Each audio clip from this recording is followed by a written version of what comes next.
Well, we've heard the refrain, nobody wants to work anymore. Hey, let's talk about the secret to getting the next generation excited to work and to lead. Hey, it's Scott Beebe with Business on Purpose.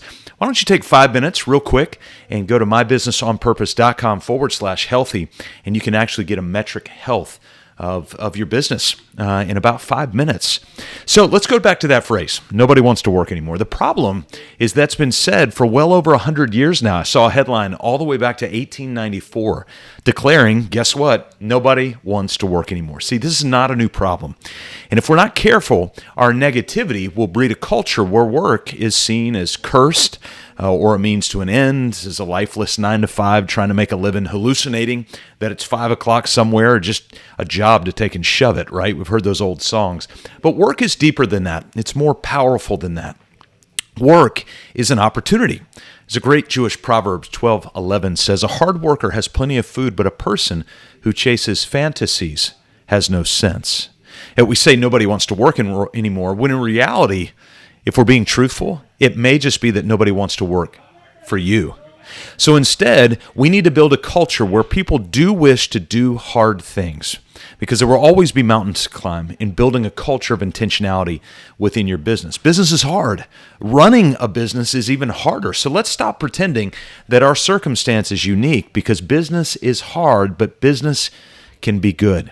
So what's the mountain of our time? What's that mountain that we're having to climb right now? Dr. Tim Elmore would argue that one primary element is the unprecedented generational diversity that we're experiencing, because it's the number one topic that he is asked to speak on as a researcher of youth culture. So how do you mix the soil of culture so that it's rich enough to handle the diversity of generational seeds being planted? How do we mix that culture so that it makes the next generation, all generations, excited to work? Well, the first thing we have to do is identify and answer the question, what is culture? See, culture is not a business term. It's a biology term. It's from science. Culture is like that old petri dish. And what goes in the petri dish is what grows out of the petri dish. The culture of your business is a direct result of the ingredients that you allow to enter. So let's talk about 4 ingredients to mix into the cocktail of a healthy business culture that the next generation will be excited to work for. The first, and I'm going to actually try to use some generational terms here, is what they call fam time, F-A-M, fam time. Well, what we call in the business world a team meeting. See, we've got to have a means of communication at any time. I want you to imagine, go back to a story written in the early 1900s by Captain George O. Squire in an article for the National Geographic magazine. He said a submarine cable is a powerful instrument of war. That's right, that cable that goes under the oceans or on the ocean's floor is a powerful instrument of war, more powerful indeed than battleships and cruisers, since by its wonderful and instantaneous communication of thought, it brings distant countries together in, and this is the power, sympathy, which is the only true and permanent tie. See, where communication exists, predictable, agenda-driven, leader-led team meetings, then communication is repetitious, predictable, meaningful.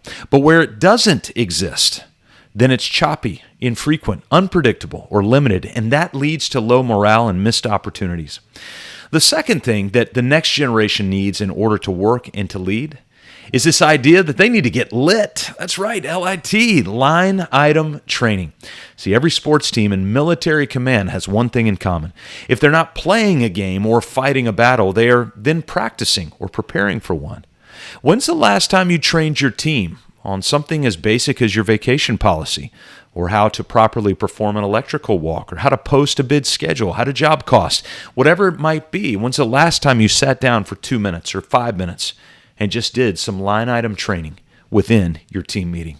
The third ingredient we've got to mix into the cultural soil in order to get the next generation excited to work is we, the older folks, need to admit the L.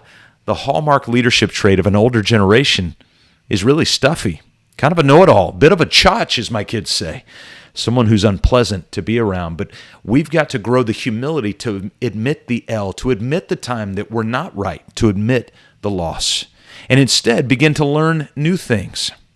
I've got a great question for you. When's the last time you asked somebody younger than you for their Spotify playlist?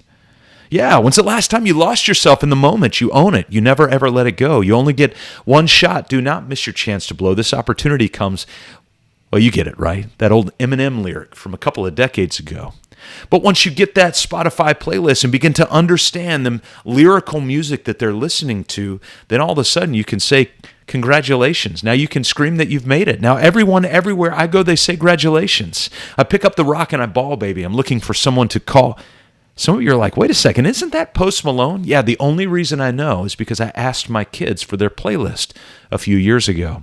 And I began to learn the lyric of the music that they were listening to because it helped me to speak their language. See, self-deprecation goes a long way among a younger culture.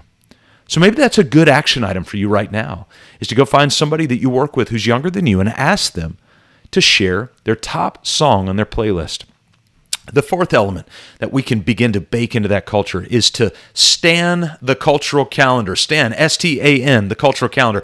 Stan is actually a bit of slang, meaning be obsessed, but not in a creepy way. See, the culture calendar is a business play sheet with scripted plays. It's simple to build and it requires you to think through a few different categories. First, you just lay out the weeks by week of each year on the top of a spreadsheet across the top, that horizontal axis. And then on the vertical column on the left-hand side, you'll just break those things down into the different ingredients that you want to embed into the culture of your business. It could be culture vision days every other month, team meeting once a week, check-ins every other week, whatever those elements are that you want to make sure that you're hitting with great repetition. See, you don't need to waste your time and energy grumbling about how nobody wants to work anymore. They just don't want to work for grumps.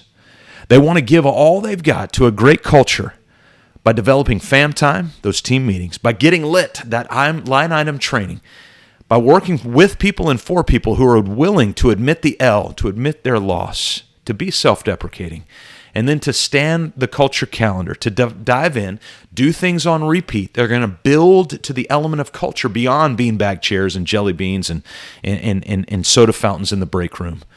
And they want you to be obsessed about it, but not in a creepy way. Those are the elements you can begin to build healthy ingredients into the culture of your business.